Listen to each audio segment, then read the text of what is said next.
So now we'll study a megasporogenesis.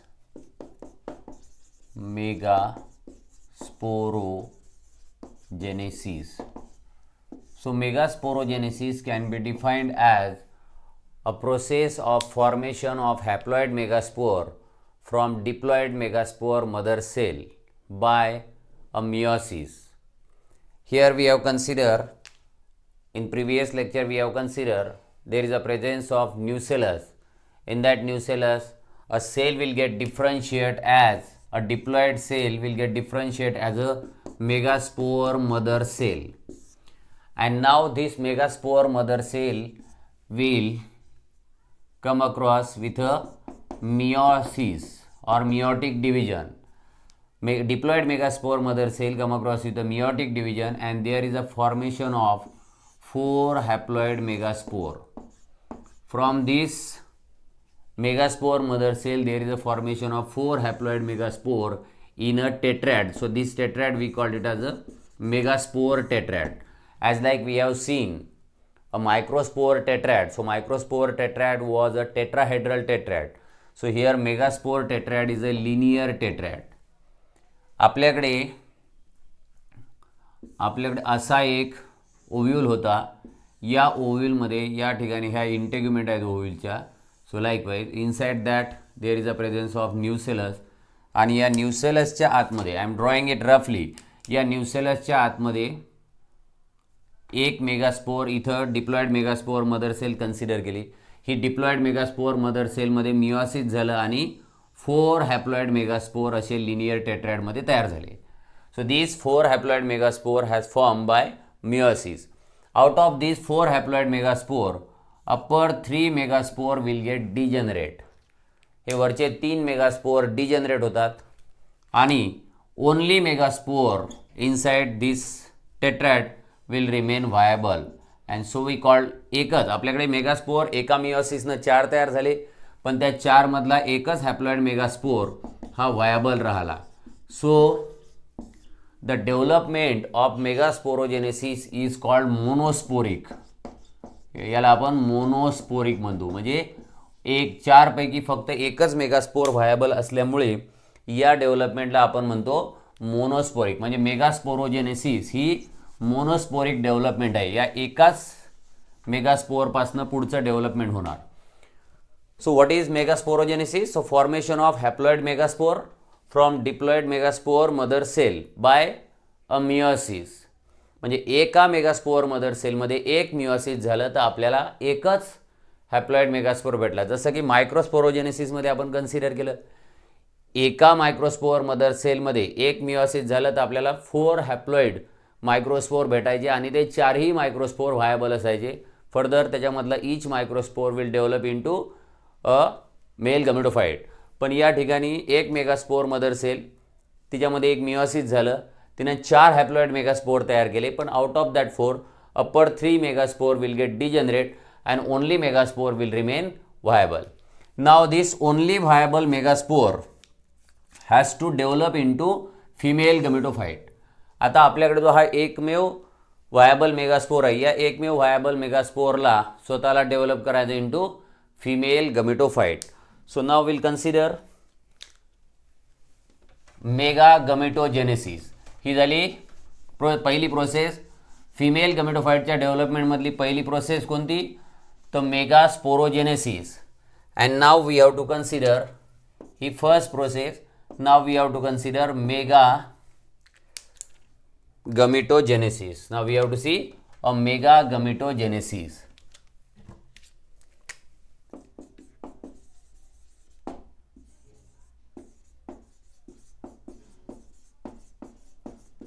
we'll see a megagametogenesis.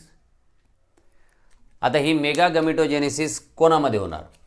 So we have a haploid megaspore. आपल्याकडे haploid megaspore आहे जो megasporogenesis या प्रोसेसमध्ये तयार झाला. This haploid megaspore will come across with a free nuclear division. लक्षात ठेवा, या हॅप्लॉइड मेगास्पोर मधला जो हा न्यूक्लियस आहे, आता फक्त फ्री न्यूक्लियर डिव्हिजन होणार. फ्री न्यूक्लियर डिव्हिजन होणार म्हणजे काय? तर ओनली कॅरिओकायनेसिस होणार. नॉर्मली आपण सेल डिव्हिजनमध्ये पाहतो कॅरिओकायनेसिस इज फॉलोड बाय सायटोकायनेसिस. कॅरिओकायनेसिसमध्ये फक्त न्यूक्लियसचं डिव्हिजन होतं. सपोज आय हॅव न्यूक्लियस, या न्यूक्लियसला डिवाइड केले, 2 न्यूक्लियस एका सेलमध्येच तयार होतात, तर त्याला म्हणतो आपण कॅरिओकायनेसिस. नंतर सायटोकायनेसिसमध्ये आपण याला वॉल फॉर्म करतो आणि 2 सेल तयार करतो. तर या ठिकाणी मेगास्पोअरमधला जो न्यूक्लियस आहे, तर या मेगास्पोअरमधल्या न्यूक्लियसमध्ये फक्त आणि फक्त फ्री न्यूक्लिअर डिव्हिजन होत जाणार. आणि किती, तर 3 फ्री न्यूक्लिअर डिव्हिजन होणार. म्हणजे as like now will have first mitosis, आणि गमेटोजेनेसिस हे मायटोटिक डिव्हिजन होतात. So this megaspore mother cell will come across with the first mitosis, आणि ते मायटोसिस कोणामध्ये झालं, तर फक्त न्यूक्लियसमध्ये. And we have 2 haploid nucleus. Another second we have second mitosis. आता पुन्हा याच्यामध्ये दुसरं मायटोसिस झालं. दुसरं मायटोसिस होऊन या ठिकाणी 4 हॅप्लॉइड न्यूक्लियस फॉर्म झाले.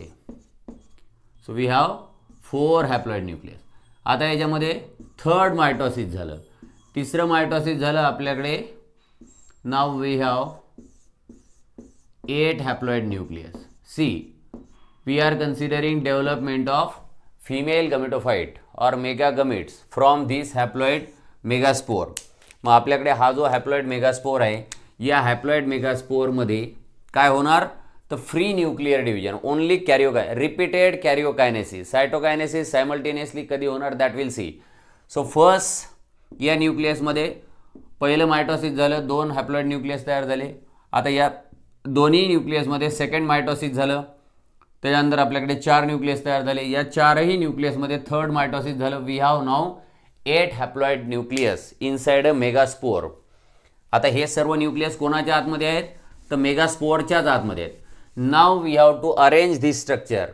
हे जे आत्ता फॉर्म झालेलं आहे 8 न्यूक्लिएटेड स्ट्रक्चर, या 8 न्यूक्लिएटेड स्ट्रक्चरला आपण आता अरेंज करणार. आउट ऑफ दिस बघा, आता या ठिकाणी आपल्याकडे 8 न्यूक्लियस आहेत. Out of this 8 nucleated structure, या 8 न्यूक्लिएटेड मेगास्पोरिक स्ट्रक्चर जे आहे, तर या ह्याच्यामध्ये विल सी, या ठिकाणी खाली म्हणजे या तुमच्या मायक्रोपायलर एंडला आणि वर चलाझल एंडला, हे ओव्हिलच्या आतमध्ये आहे.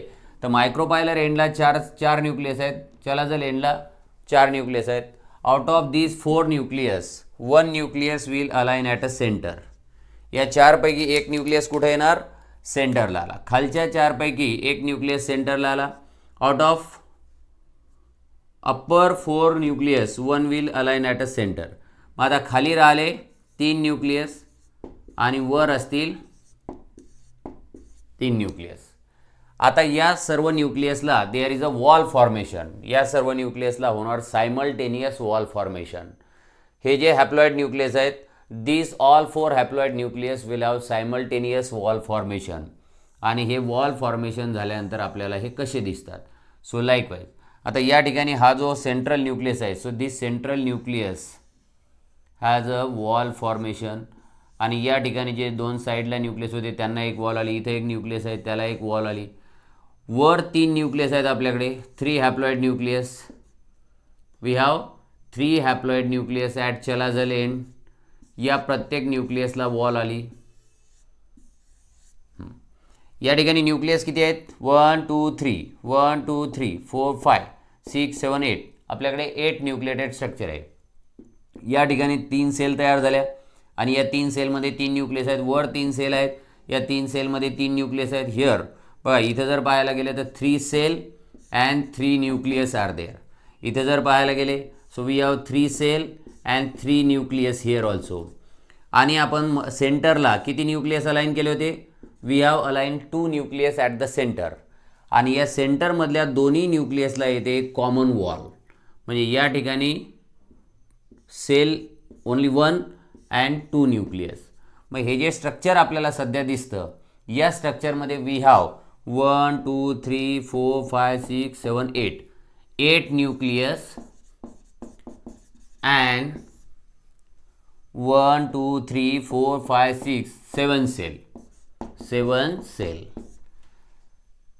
हे 7 सेल आणि 8 न्यूक्लियस. आता बघा, आत्तापर्यंत आपल्याकडे 3 फ्री मायटॉटिक डिव्हिजन झाले. We have 8 nucleus, then we align that nucleus and there is a simultaneous wall formation around that nucleus. आता किती न्यूक्लियसच्या भोवती इंडिव्हिज्युअल वॉल आली, तर 6 न्यूक्लियसच्या भोवती इंडिव्हिज्युअल वॉल आली आणि 2 न्यूक्लियसच्या भोवती कॉमन वॉल आली. या न्यूक्लियसच्या, या न्यूक्लियसच्या, या न्यूक्लियसच्या, या न्यूक्लियसच्या 6 nucleus has their individual wall and 2 nucleus has a common wall. Isn't it? तर हे जे स्ट्रक्चर आपल्याला तयार झालेलं दिसतं, embryo sac or fully develop female gametophyte. So this fully develop female gametophyte is 8 nucleated and 7 cell structure. So that's why we say it as a polygonum. हे 8 nucleated and 7 cell structure आहे, so we called it as a polygonum. Polygonum. Fully developed female gametophyte is considered as monosporic, then we say it as a polygonum. आता हे fully develop female गमेटोफाइट जो आपल्याकडे या ठिकाणी mega गमेटोजेनेसिसमध्ये तयार झाला, तर यासाठी आपल्याला लागले 3 successive free nuclear mitotic division. आता हा जो एम्ब्रियो सॅक आहे, या एम्ब्रियो सॅकला आपण, हा जो फुल्ली डेव्हलप फिमेल गमेटोफाइट किंवा एम्ब्रियो सॅक आहे, सो दिस वी कन्सिडर. आपण याला थोडंसं इलॅबोरेटली कन्सिडर करू, किंवा ही मेगास्पोरोजेनेसिस प्रोसेस समजली. आता आपण हा जो एम्ब्रियो सॅक आहे, त्या एम्ब्रियो सॅकला थोडं डिटेलमध्ये समजून घेऊ. Embryo sac, or we say it as a fully developed female gametophyte. So central cell is haploid egg cell आणि याच्या बाजूला ज्या 2 सेल असणार यांना म्हणतो आपण सिनर्जिड. ही मध्ये जी सेल असते हिला secondary nucleus or we say it as a polar nuclei, आणि चलाजल एंडला ज्या 3 हॅप्लॉइड सेल असणार, this is your embryo sac. याला तुम्ही एम्ब्रियो सॅक किंवा we can say fully develop female gametophyte. It is said as fully develop female gametophyte. आता या fully develop female गमेटोफाइटमध्ये this cell is called egg cell. याला म्हणतो आपण egg sale. आणि ह्या ज्या 2 दिसतात, they are said as synergids, आणि या दोघांना मिळून commonly we said as a egg apparatus. Then towards chelazal end there is a presence of 3 cell. We say it as a antipodal cell. And centrally the 2 haploid nucleus are present. They are said as secondary nucleus, or we say them as a polar nucleus. हे polar आहे त्याच्यामुळे याला polar nucleus, or we can say it as a definitive nucleus. आता याच्यामध्ये हे 2 जे nucleus आहेत, so we can say 2 haploid nucleus, but at the time of fertilization 2 haploid nucleus will get fuse and there is a formation of diploid cell. मग हे 2 haploid nucleus fuse होणार कधी, तर at the time of fertilization. So हा झाला आपला fully develop embryo sac, or we can say it as a fully develop female gametophyte. So towards micropylar end, central cell is a egg cell and 2 adjacent cells are synergid. Now एक गोष्ट लक्षात ठेवा, ही जे synergid आहेत, तर दिस synergid will form a finger like projection. ह्या synergidला, ही जर एक synergid अशी कन्सिडर केली तर या synergidला असं एक finger like projection येतं. This finger like projection of synergid is called filiform apparatus. It is called filiform apparatus, and this filiform apparatus is mean for having a guiding a pollen tube. हे filiform apparatus हे pollen ट्यूबला guide करतं. कशासाठी? To enter into embryo sac. ज्या वेळेला mail गमेटला घेऊन pollen tube ही मायक्रोपायलर एंडमधनं ओव्ह्यूलमध्ये येणार, न्यूसेलसमध्ये येणार, तर न्यूसेलसमधनं एम्ब्रियो सॅकच्या आतमध्ये पोलन ट्यूबला कुठनं जायचं, तर त्यासाठी ती entry of pollen tube inside a embryo sac is guided by this filiform apparatus which has been form by synergid. मग ही सिनर्जिड काय करते, तर सिनर्जिड एक फिलिफॉर्म ॲपरेटस तयार करते, and with the help of that filiform apparatus your pollen tube will enter inside a embryo sac. तर मेगास्पोरचं जे कम्प्लीट डेव्हलपमेंट आहे, तर या डेव्हलपमेंटला आपण मोनोस्पोरिक म्हणतो. Why we said it as monosporic? कारण आपल्याकडे एका मेगास्पोर मदर सेलमध्ये एक मिओसिस झालं होतं, तर 4 हॅप्लॉइड मेगास्पोर तयार झाले होते, Out of that 4 haploid megaspore, only megaspore is viable and will develop into embryo sac. Female gametophyte, तुम्हाला आत्ता इथं जो फिमेल गमेटोफाईट दिसतो हा फिमेल गमेटोफाईट किती मेगास्पोअरपासून डेव्हलप झाला, तर हा फिमेल गमेटोफाईट फक्त एकाच फंक्शनल मेगास्पोअरपासून डेव्हलप झाला. म्हणून megasporogenesis or development of female gametophyte is called monosporic. आणि जो डेव्हलप झालेला फिमेल गमेटोफाईट आहे किंवा एम्ब्रिओसॅक आहे हा एका सेलचा आहे, 2 सेलचा आहे का खूप सारे सेल आहेत. तर याच्यामध्ये we observe there is a presence of 7 cell and 8 nucleus, so we called it as a polygonum type. We called it as a polygonum.